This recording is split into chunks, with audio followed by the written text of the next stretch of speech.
Good evening, and a big eh, warm welcome to Andy, founding member of Italian goth metal band Lacuna Coil. Hello, hello. I'm here. Oh yeah, it's great to have this opportunity to chat to you. 6 months ago, I hadn't heard of you guys, but there was a very special moment at this year's Bloodstock. On the first main day, they announced a raft of about 19 bands for next year, and every band was cheered. Then you got your guys, your band name was announced, and there was an upping of energy and reception. And I was like, I've got to check this band out, and here we are. Okay. Great. Yeah, we're very excited because we haven't played Bloodstock in a little bit, and UK is always we always had a very good relationship with the crowd over there, so it's always a pleasure to come back and especially in big festivals that there's this unique feeling of the greatness of having so many people chanting at the same time. You know, the Mhm. exchange of energy you get on those live massive festival, it's unmatchable. You know, like it's something unique. Even after many years, and we've been playing a lot of the big festivals, but it's still something great. You know, something that gives you a special charge. You know, they recharge you in a way that nothing else can do. You know. Yeah. So this year has been your 30th anniversary. How's it been so far in 24? Yeah, I mean, actually, to be completely honest, we 94, we were like some young kids going into the practice room. So we consider more of the beginning of the band 97 when we actually found the name of the band and got Christina Sure. in the lineup and did our first demo. Before it was really to me and Marco, the bass player, two like punk rockers, metalheads going in the practice room when they couldn't go skateboarding because it was raining outside. You know? So it was Yeah. the very beginning of when we started to embrace an instrument or try to imitate our favorite singers. You know, but anyway, it's like it's been a long time for sure. You know, and it's been beyond our expectation because when we started, especially coming from Milan, Italy, there wasn't much history of bands making it into an international career in heavy metal. You know, you have a lot of bands from the UK or America or even Sweden or Germany that will make a big deal, like Scorpions or Halloween or and so Yeah. many creator. You know, but you never had that same thing from Italy. You know, Italy was a little bit more in the underground. So for us, it was something we could never expect to be able to be here 25, 30 years later and still being a relevant band and still being able to have fans around the world to tour for, to release albums and videos and photos. So it's something, as I say, we could never expect, you know. So Yeah. it blows our mind to be here and be able to exchange this energy with the crowd and inspiring people and getting inspired as well, you know. Sure. I mean, you mentioned your co-founder Marco. Christina joined a couple of years later. That nucleus, the three of you are still here. What do you put that longevity down to? I think it's because obviously the passion for music is still completely there. The passion, the curiosity of being inspired by so many different inputs around the world, to travel together, to see the world together, and also the fact that we've been friends even before the band, you know. So Yeah. we were not together because of the band, but we were together because we were friends sharing a passion together. You know, we never be in the band that everybody study music and then we get together because I look for another musician. We always been a band because we wanted to share this passion and try to do it together, you know. Uh-huh. Then of course with the passing of the years you get more professional, you correct your mistakes, you try to make it better, you learn, you know, and you become more of a professional musician. But not is not and it's never been the main reason why we are doing this. Has never been the fact that we wanted to become professional musician. It's something that happened to us. For sure. It's a really unusual name, Lacuna Coil. Lacuna is missing or absent part. Yeah, it's like an empty space or an Yeah, empty gap in your mind, or and coil, obviously, it's a spiral. So the if you wanted, the closest translation in English would be empty spiral, which is also the name of our fans club in the UK. And we created this name by putting together a Latin word with an English word, because before that, when we had our demo, we were called Ethereal. yes, But when we signed our deal after the demo, we found out there were two bands that were already having Ethereal as a name or in yeah, the name. And so we didn't want to start with something for legal reason, but also for originality. We didn't want to start with a name already taken. And so we brainstormed a lot, with a long list of names. yeah, And we decided that if we created the name, it was impossible for somebody else to have the same. And so we tried to find something close to the meaning of ethereal, so something untangible, something more in the atmosphere, yeah, yeah, something more atmospheric, let's say. yeah, something spiritual. I mean, it's certainly been an evolving journey over the past 3 decades for yourselves. Um, what I've learned in the last few days, connecting with you on a musical level, is you've never remained constant to one style. You've always shifted one way, then the next, through those 9 albums. Yeah. Yeah, I mean, we've always been that kind of people. Maybe because of our skateboarding background, we always been very open, and then I think that skateboarding lifestyle is very accepting. It's not really caring much about differences. It's always been very open. We always Yeah, listen to metal music, punk music, hardcore music, reggae music, rap music. We never had troubles identifying in one specific genre. And obviously, metal has always been our biggest passion, and rock sure. music is our environment, obviously. Yeah, But we always been very open to different influences, and so I think that's why we never been able to repeat exactly the same record. Even if a very successful record, we never been able to sit down and say, okay, we're gonna do the same. Just change some lyrics, just change some tunes, but keep the same exact style. We've never been able to do it because it's not the way we are. So even if we wanted to do it, we can't do it because it's not.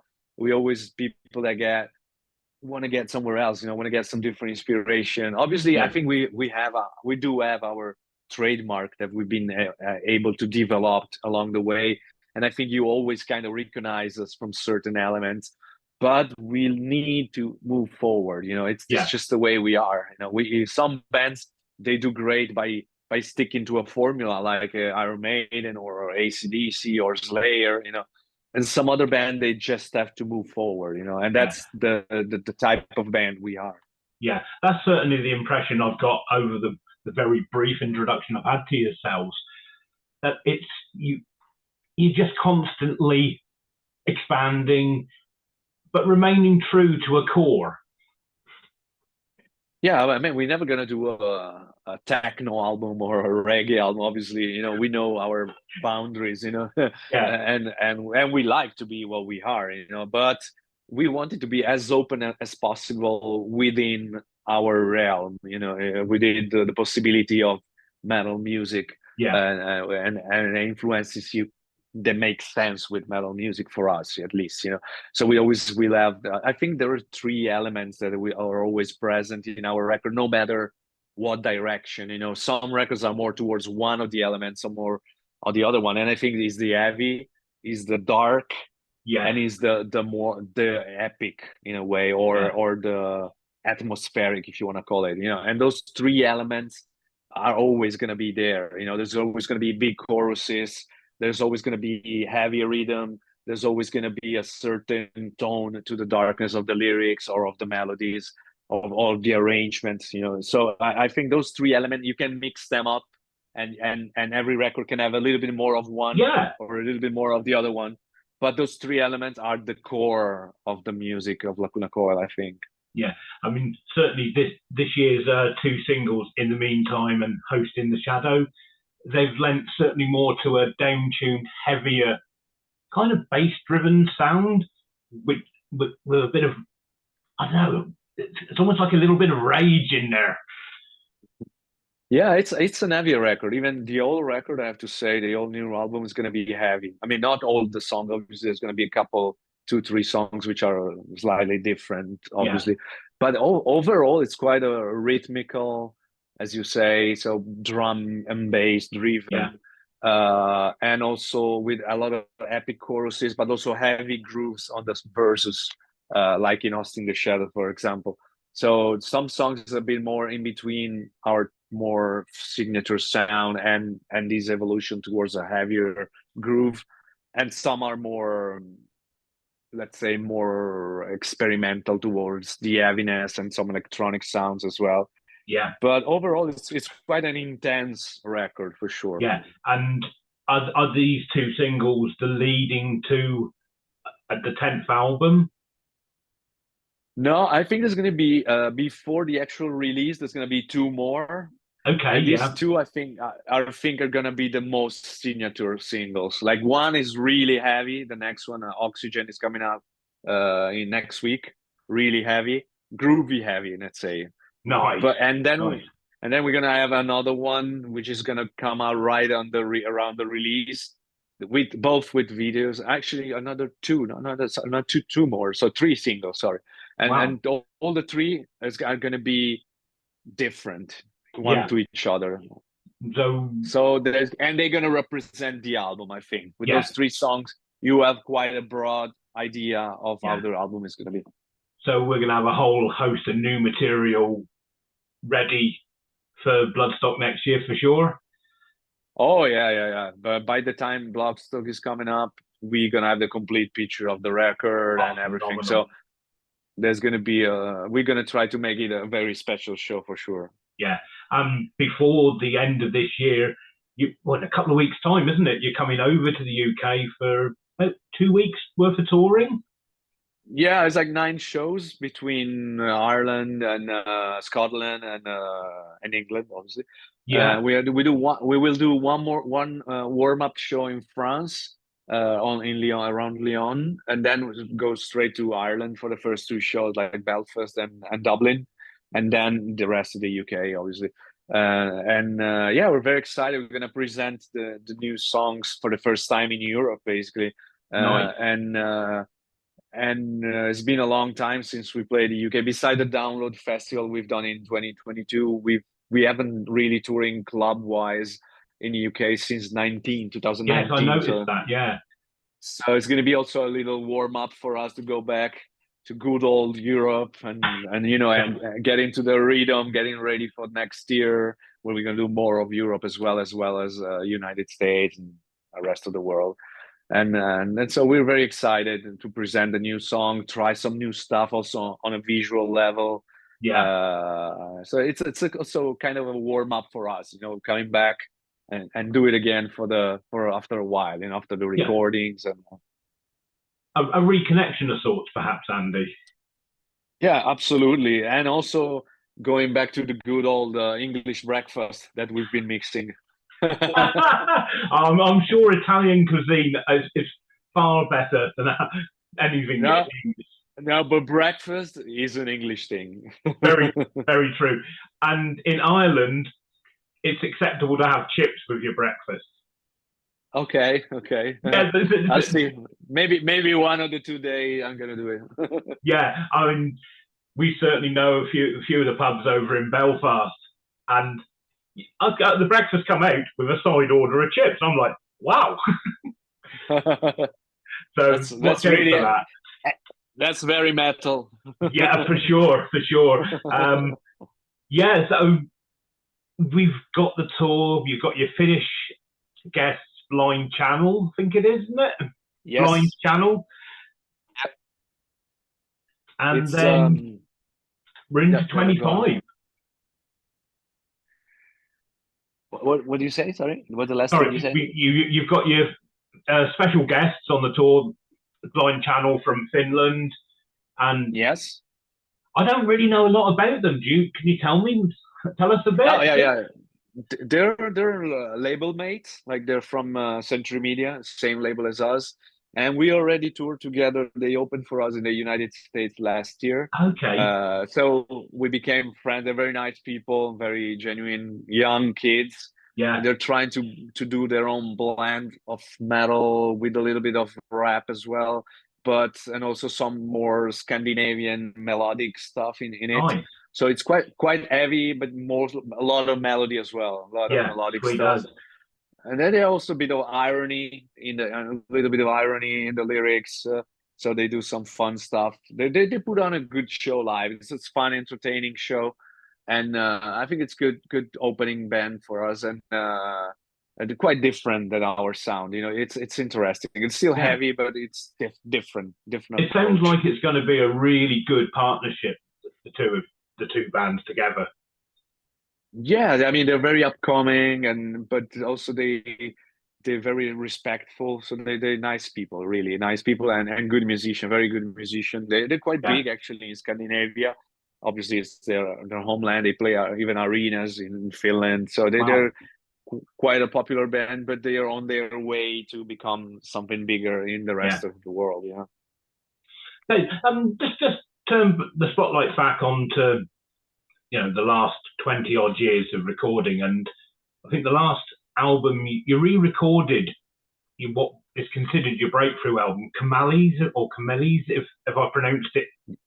Yeah, but everybody pronounced it differently, so whatever you do is fine. But we call it Camales. Camales, yeah. Okay, that's cool.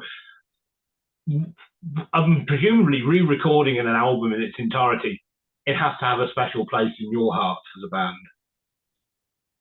Yeah, that's the record that really made our name known out of Italy, out of Europe, and I especially brought it to a different level of popularity. Yeah. With that record, we've been able to have our first hit single that was called Heaven's a Lie, and it was all over the radios in America. And we've been invited to join Odds Fest, always in America with Ozzy and with Black Sabbath and a lot of great bands. Yeah. And so it was the first record that people really embrace our band in a completely different level than before, and so when it was the 20th anniversary, the label told us, but why don't we do a remaster of the record? And we say, yeah, remaster is good, but it's nothing exciting. It just basically you just push some volumes up, and that's all. And that's all it does. It's not really an exciting thing. So instead of that, we decided to really rearrange the record in a way that fits the current lineup of the band. Beside me, Marco and Christina, there's two new guys in the band that are way younger, and so we say, why don't we try to write it as we would start writing it right now in the year where we write it, and obviously we didn't want to say, okay, this is the better version. Obviously it will never be better than the original, because the original has a special relationship for the fans. Is the album where they found out about the band, so everybody is very attached to the original because it's been a very important record. So our idea was not to erase or forget the original. No, it's more like a tribute. Just go and see an experiment, let's say, how it sounds. And in the package, if you buy the physical product, we included both versions of the album, exactly because we wanted to say to the people, okay, this is not because we don't like the way the old one sounds, or because we don't. It's just because we want to tribute it, and we know that one thing will be the original, and will always be the original, no matter what. It was more of a fun thing for us to do. Yeah, it's a really interesting perspective and take on celebrating something that did put you into that broader arena, so to speak. And the following album, Karma Code, there's a track on there that for me epitomizes what you as a band are all about. The cover version of Depeche Mode's Enjoy the Silence. Yes. Yeah, I mean that obviously was also another highlight of our career, because that song has brought the band. I think it's the only hit single that we have, in the sense that there are many songs that have become very popular in the metal world for us, like Heaven's Alive, Spellbound, Trip to Darkness, Layers of Time. There's a lot of songs that a lot of metalheads know, you know, whether they're fans or they're not fans, but they still know. But that one song is the only song of ours that has been going outside of the metal world, you know. Even here in Italy, every radio has been playing the song. MTV play the video all the time. A lot of UK radios play, has been a huge single also in the UK. The New York Times has been talking about the songs. So it's been even Dave Gann from Depeche Mode has approved the version and said it's his favorite version, cover version of Enjoy the Silence. So it's been the one song that has put us in a map even bigger than what it's our reality, let's say. And so we really felt that song has been a special vehicle for us to become a bigger band, you know. Yeah. And every time we play that one song, even if you never heard of Lacuna Coil, you'll be able to sing that song anyway because everybody knows the song, obviously. Yeah, but it's a good take on it. It takes it into a different realm, and it's another expansion, isn't it? Yes, and I think it's also interesting to hear a metal band covering a song which is not metal, you know. Yes. For me to do a cover of, let's say, Iron Maiden, it'd be cool live, but not in a record, because I think in a record I want to hear some experiments, you know, something that dragged me into something different, you know. And I always loved when metal bands cover non-metal songs, you know. Yeah. Live on the live show, it's different. You can play metal songs in the live show. That's great. You want to do some Metallica, you want to do some, that's fine, you know. But to record it, I think it's more interesting to hear some different takes, some arrangements that are not metal turning into metal, you know. Yeah, that's sweet. Just want to close up by saying, wish you the absolute best for the tour. I believe a couple of my colleagues are covering the tour somewhere in the Midlands, I think in the Birmingham area. I think it might be KK's at Wolverhampton, I believe. Okay. And we'll catch you guys at Bloodstock next summer. And we look forward to the release of the forthcoming 3 singles and the new album. Andy, thanks ever so much for talking to Metal Planet Music. Cheers, Thank you very much, guys, for having me. Thank you.